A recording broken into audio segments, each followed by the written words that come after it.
Le représentant de la RDC a demandé la parole pour une nouvelle déclaration. Je lui donne la parole. Merci beaucoup, Madame la Présidente. Je ne serai pas long, juste trois petits points. D'abord, dans sa déclaration, le représentant du Rwanda vous démontre qu'ils ont peur du génocide, ce qui est normal. Nous tous, nous avons peur du génocide. Mais ce génocide s'est perpétré au Rwanda, entre les Rwandais.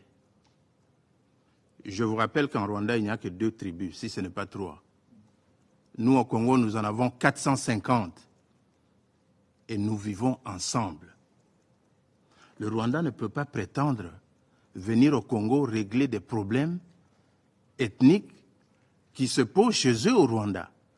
Les Tutsis s'opposent aux Hutus au Rwanda, alors que les Tutsis sont minoritaires, parce que le pouvoir au Rwanda est tenu par des Tutsis. Ils veulent dominer sur les Hutus. Vous ne ferez jamais cela au Congo. Les Tutsis congolais sont congolais, ils ne sont pas rwandais. Vous n'avez aucun droit de prétendre venir régler les problèmes des tribus au Congo en traversant les frontières. Nous ne vous le permettrons jamais. Donc notez tout simplement que les problèmes des Tutsis congolais seront réglés au Congo par des Congolais à l'intérieur des territoires congolais. Restez chez vous. De deux, le représentant du Rwanda a peur de la rhétorique. Il parle de la rhétorique, il parle des discours, de menaces qui ont été proférées contre le Rwanda, qui prennent au sérieux. Mais eux, ils ont envahi le territoire d'un pays.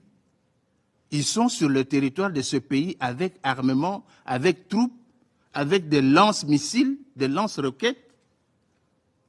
Et ils ont peur de la rhétorique. Nous prenons bonne note de cela. Enlevez vos troupes de la RDC et vous n'aurez pas peur de la rhétorique.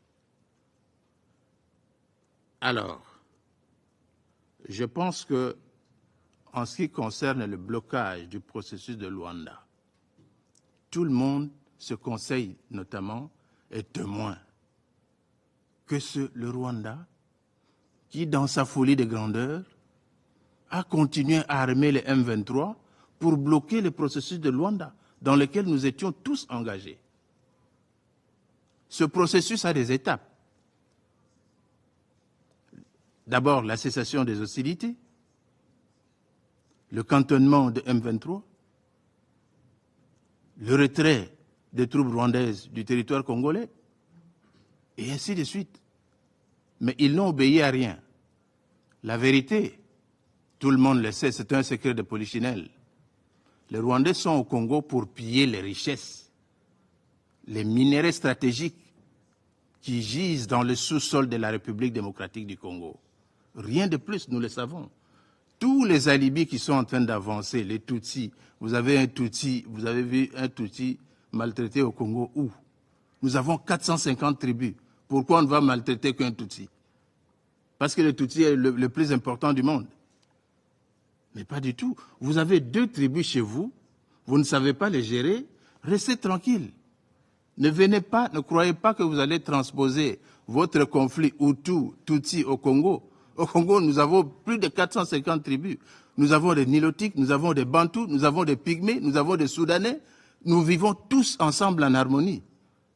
Pourquoi il y aurait problème seulement avec les Tutsis? Donc, votre alibi pour venir exploiter les richesses de la RDC ne tient pas à la roue. C'est depuis 1996 que vous développez cet argumentaire. Ça ne tient pas la roue. Le Conseil est fatigué de vous entendre dire la même chose. Quittez le territoire congolais. Vous vous êtes assez enrichi comme ça suffit quand même. Chaque chose a une fin. Merci, Madame la Présidente. Je remercie le représentant de la République démocratique du Congo de sa déclaration. Je n'ai plus d'autres noms d'intervenants sur ma liste. La séance est levée.